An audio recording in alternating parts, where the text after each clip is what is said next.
As I contemplated about the personality of Tony Lawrence, and I didn't have much to go on from our brief encounter, except my instincts, I believe she was incapable of stopping the mayhem that night. People hate her and spread rumors because she was not the hero that night. It is just not in her DNA to be the hero.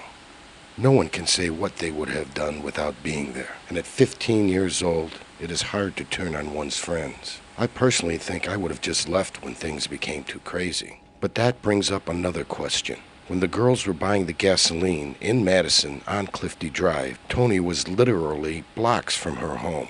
Why did she not leave then? She had no bite marks on herself at this time. It's on to the Witch's Castle, one of Lori Tackett's favorite places, and where Shanda was first taken and humiliated.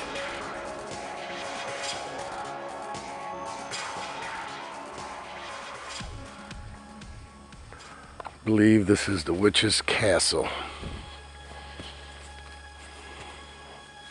Before the murder of Shanda, Tackett had told friends she would like to burn or kill someone just to see what it would feel like. When I first harassed her, she was truly the most psychotic of the four personalities that night.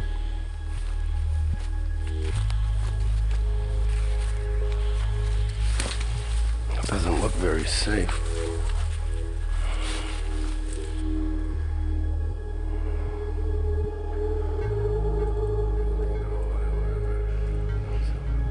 I wonder how many times Lori Tackett was here with her runestones and burning things. The FBI profiler John Douglas says that most serial killers have arson in their background, a personality trait.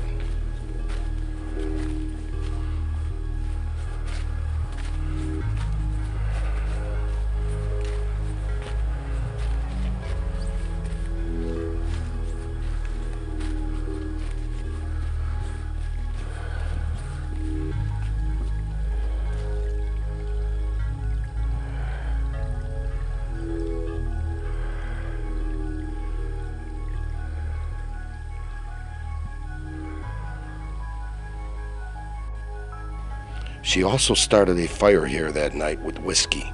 It is not mentioned anywhere about how much the girls were drinking. Were they drunk? I discovered that Shanda's father had passed away. I was told he never got over the fact that Shanda was snatched from right under his nose. It destroyed him. This house, the house they kidnapped her from. Right here. 905. New info I acquired told me that Hope Rippey was living and working near Indianapolis. I had addresses, phone numbers, and was on my way.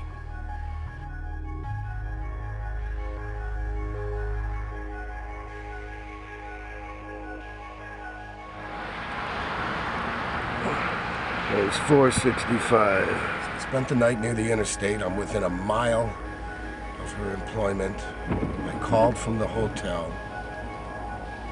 She answered the phone. She was rude. Really a mean person.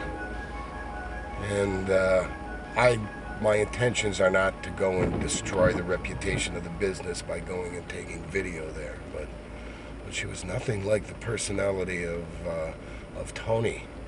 She was not a nice person on the phone. I mean, there were better ways to handle it. I wasn't knocking on the door and chasing her around with a camera. You know, I called, stated my name, said I was an independent video producer, and she got on it right away. I have no intention of calling you.